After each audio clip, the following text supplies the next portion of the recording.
Hello my friends and welcome to this video. Now, unless you have been living under a rock for the past few years and haven't really noticed, there's a lot going on. So without further ado, let's get to it. Now today we will be talking about the mass immigration going on at the southern border. And we need to start by asking ourselves a question. Now, is a country without borders considered a country? We're going to keep it very simple. Let's start with some geography. Texas obviously has most of the southern border with Mexico. The other states are Arizona, New Mexico, and California. Now, in January 2023, the Biden administration has addressed the broken immigration system and pledged to enforce new border actions in order to increase security and reduce the number of illegals crossing unlawfully. Since 2021, millions have illegally poured into the US. According to data from 2023, from last year, there's an estimate of about 9,700 people entering daily. And just for a reference, under Obama, the number to be considered a crisis was about 1,000 daily. So if we were still under Obama, we would definitely be in a crisis. And let's not forget that Biden was vice president under Obama, and Mayorkas was already working as deputy secretary for Homeland Security, and he was also director of the Citizenship and Immigration Services at the time. Now, we don't know how many exactly. Some people say 9 million, 10 million. Some even say up to 30 million have already entered in the past few years. We don't know.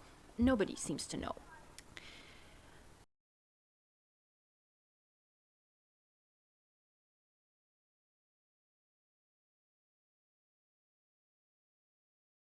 And apparently, the Biden administration is not even checking who these people are.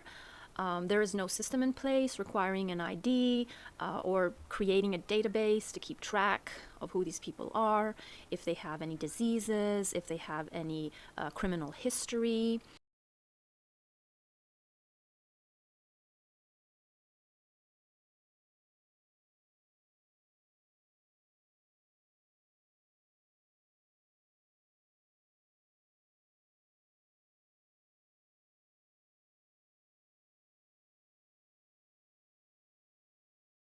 According to the Office of Field Operations, in 2019, 12,705 criminal non-citizens were found. During COVID, those numbers dropped a little bit, but then in 2022 they started increasing once again. The criminal non-citizens encountered rose to 16,993. And last year, 2023, the number went up again to 20,166.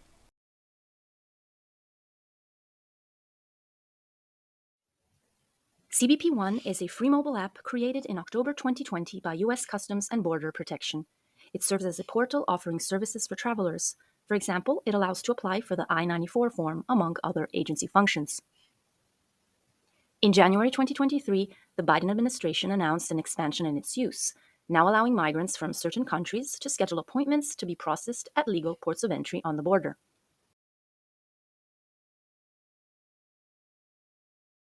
The CBP One app is intended only for asylum seekers placed in northern Mexico and meant to set up an appointment to further on be able to present the petition for asylum. Only certain people can apply, and clearly there are requirements that need to be met. This is a pretty serious and official matter, one would agree. The undoubtedly good intention to expedite and more efficiently process these applications is being shadowed by chaos. From the lack of transparency around its use to privacy concerns and technical flaws, such a fundamental legal right, as is the request of political asylum, is basically being managed and left to the mercy of a mobile app. We are in the era of social media. I'm sure we all know how quickly and easily information of all types is amplified and spread through various online channels and social media platforms. That's the whole point. When people talk, they share information. More and better internet, hand in hand with the spread of smartphones to a growing number of communities, it's no wonder the appeal of the CBP One app has rapidly been promoted online to all desiring for a change of life and to come live in the USA. Many accounts and channels, ranging from YouTube to TikTok, post stories of successful users of CBP One, their experience using the app, and helpful hints on how to download it, where to connect, and even insights on current USA immigration policies and procedures. Some even broadcast the experience live with daily updates on the travel and final arrival in the USA. I went on YouTube and randomly chose the channel of this Mexican woman recounting her trip to the USA and how she used the CBP One app. In some of the comments, you will see people we can assume from other countries asking questions on how it works, how to get an appointment, what happens afterwards, inquiring about risks, expressing fears related to the trip, costs, and even logistical advice on suitcases. I think it's important to highlight where she states that nobody is ever turned away and fails to mention the specific requirements that should be met in order to apply for asylum. And here, she states how you immediately will get a legal work permit for the USA, together with all benefits coming with it.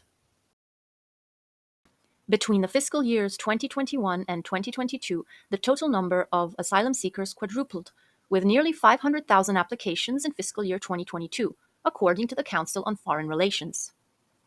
A 2023 report from the Washington Examiner found that Mexican cartels discovered a way of bypassing the requirement for the alien to be in northern Mexico.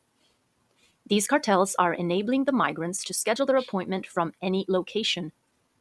They are even promoting this service on social media. The House Committee on Homeland Security received documents from the Department of Homeland Security and discovered that in September 2023, the latter processed around 43,000 inadmissible aliens into the US through the CBP One app. These thousands had scheduled their appointments between January 12th and September 30th of 2023. Of those, 266,846 have been issued a notice to appear and been released into the US on parole.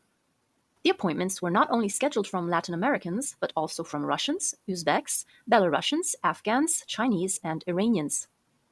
The CBP One app has attracted a massive flow, and it appears things have gotten out of hand, with little control over the situation and no intention to address it, and many taking advantage from the cartels to some of the migrants. Does this mobile app and the failure to manage it properly with superficial dismissal of its unforeseen consequences play a big part in the massive arrival of migrants at our southern border? Was this accidental and just incompetence, or is there more to the story? And why are we not hearing more about this on the everyday news?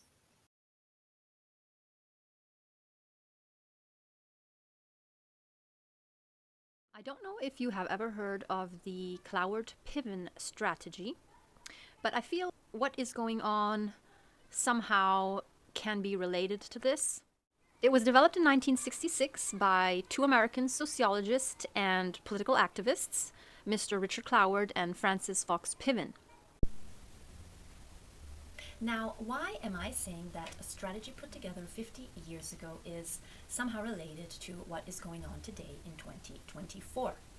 We will not delve into all of the aspects of this strategy, but I will just name a few of the fundamental ones which, in my opinion, are already happening, such as record amassment of national unpayable debt, and it's not only for the US, such as a massive takeover of healthcare, welfare system, public education, and again, which I think it's pretty evident to all of us, just look at most of the social media, but also the local news. Once again, I suggest you watch the local news, okay, to find this information. Anyone can do it, right? Don't limit yourself to what you're told, okay? I was saying the push for a hate and division within the people. This is what has been going on, okay?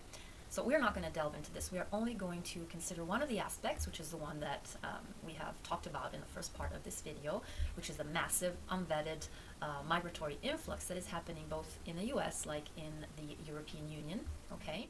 Cannot deny this is not happening, right?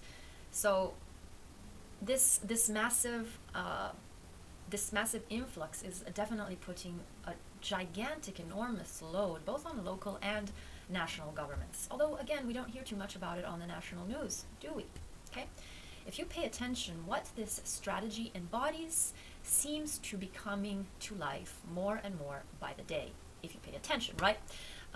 Keep in mind, these processes are not something quick that happens overnight. It's slow, it's a little bit day by day, and it's by design, okay? You're not going to see a change happen overnight. So again, what was or what is the objective of Cloward and Piven's vision? Ultimately, in my opinion, that is to increase poverty, which we have seen in the last couple of years. It's undeniable. Don't go ask the people that live in gated communities. Ask the majority of the people, okay? The ones that are actually suffering, that are now living check to check, okay? It's an expression that we have heard a lot more lately. I'm living check to check, okay? And I can barely do it. So yes, as I was saying, it was, in my opinion, to increase poverty and then ultimately usher in the collapse of society as we know it, to then bring a major change. Okay, Cloward and Piven explained how they would implement, or how you should implement, a guaranteed annual income, a measure that would ensure that the poor, depending on government aid, would never revolt. And I'm sure that at least in the last year and a half, 2 years, you have heard the terminology UBI, Universal Basic Income. The objective of the strategy is, or was, to wipe out poverty by establishing a national system of guaranteed annual income.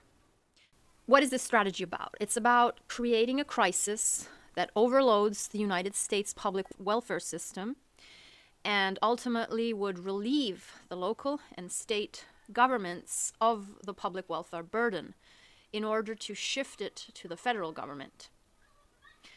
So you create a crisis, you overload the system can no longer cater to everybody, it sort of goes in tilt, and so then the upper federal government takes charge, and becomes the only central power. And that federal government will then give out to everyone. Either way, it's still going to be the taxpayers providing for this this handout, let's call it, according to this strategy. Does it seem like we will get to that at some point? These are questions that we want to ask ourselves and see what's going on, apply common sense, try to get the bigger picture, and, don't let other people do the thinking for you. What do you think is going to happen next? Please feel free to leave a comment below. Opinion. As always, remember, we are very powerful. It's important to keep the attention high, to be well aware of what's going on, know the past, know the present in order to change the future.